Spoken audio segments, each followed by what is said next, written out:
এখন তো বাচ্চাদের হাতে একদমই মোবাইল দেওয়া যায় না। মোবাইল দিলেই তারা শুধু ইউটিউবে যায় এবং সন্ধ্যায় কি নাস্তা খাবে সেটাই শুধু দেখে আর বায়না করে। তো এরকমই ঘটনা ঘটেছে আমার সঙ্গে আজকে।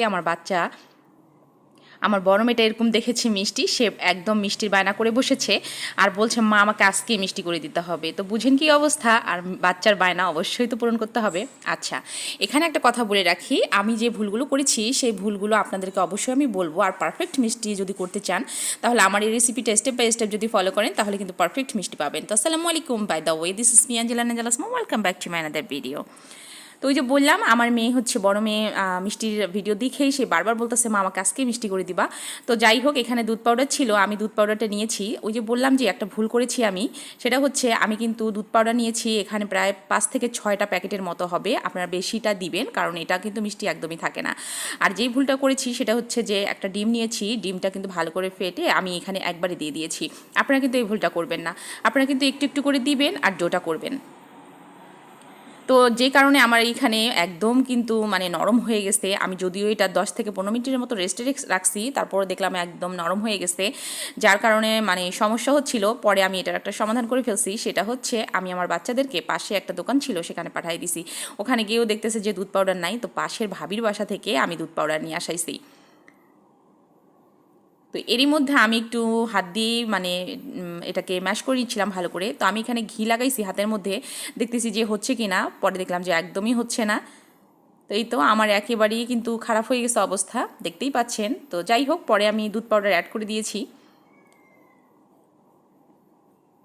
তো আপনারা 1 কাপ পরিমাণে দুধ পাউডার নেবেন। দুধ পাউডার নিয়ে একটু একটু করে কিন্তু ডিমটা হচ্ছে দিবেন সাথে। আমি কিন্তু এখানে একটু বেকিং পাউডারও দিয়ে দিয়েছি আর সামান্য পরিমাণ 1 টেবিল চামচের মতো চিনি দিয়ে দিয়েছি।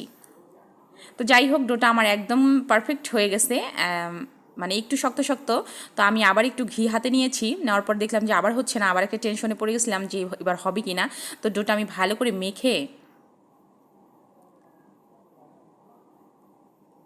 তো এই তো আমার একদম হয়ে গেছে। তো আমি একটা একটা করে মিষ্টির শেপ দিয়ে নিচ্ছি।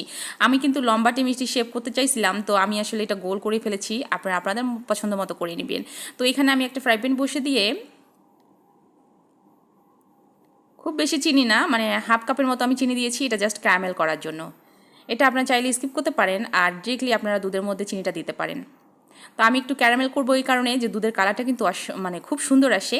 তো এই তো আমি দুধটা ঢেলে দিচ্ছি। তো এই তো এখানে ভয় পাওয়ার কিচ্ছু নাই, এটা যত গরম হবে তত কিন্তু চিনিটা মানে ক্যারামেলটা দুধের সঙ্গে মিক্সড হয়ে যাবে। তো আমার কিন্তু একদম পারফেক্টলি হয়ে গেছে, দেখতেই পাচ্ছেন দুধের কালারটা কিন্তু দারুণ এসেছে। তো যাই হোক, এখানে দুধটাকে সবসময় আমি নেড়ে যাচ্ছি কারণ নিচে লাগার সম্ভাবনা থাকে। তো এখানে যখন দুধে বলক আসবে তখনই কিন্তু আমি একটা একটা করে দিব বিসমিল্লাহ। আমি খুবই ভয় পাচ্ছিলাম যে আসলে এটা হবে কি হবে না। পরে দেখলাম পারফেক্টলি, আলহামদুলিল্লাহ, দেখতে পাচ্ছেন এত সুন্দর হয়েছে। আচ্ছা, আমি আরেকটা ভুল মানে যেটা ভুল করেছি সেটা হচ্ছে যে এখানে আপনারা 6 থেকে 7 মিনিট রান্না করবেন এই মিষ্টিটা। আর আমি এত মানে আমার বাচ্চারা তো ছোট, আর আমি নিজেও একদম ছোট মানুষের মতো বারবার ঢাকনাটা উল্টাচ্ছিলাম আর এটা নাড়েচাড়ে দিচ্ছিলাম আর দেখছিলাম যে ভেঙে যাচ্ছে কিনা। তো এই ভুলটা একদমই করা যাবে না, আপনারা 6 থেকে 7 মিনিট রান্না করবেন এবং কিন্তু ঢাকনাটা দিয়ে রাখবেন। হ্যাঁ, আর আমি এই ভুলটাই করেছি, যার কারণে মিষ্টিটা আমার পরে দেখলাম একটু মানে মানে চুপসে গেছে। তো দেখতেই পাচ্ছেন মিষ্টিগুলো এত ফুলে ফুলে গেছে, আলহামদুলিল্লাহ, দেখে আমার এত ভালো লাগছিল। পাশে আমার শাশুড়ি দ্বারা দেখতেছিল, তিনিও বলতেছিল যা খুব সুন্দর হয়েছে মিষ্টিটা। আমার হাজব্যান্ডকে বললাম একটু এসে দেখো তো কেমন হয়েছে, সেও বললো পারফেক্ট, এত সুন্দর হয়েছে। আমি যে কেটে দেখাবো সেই সময় পাই নাই, বুঝেন অবস্থা। আসসালামু আলাইকুম।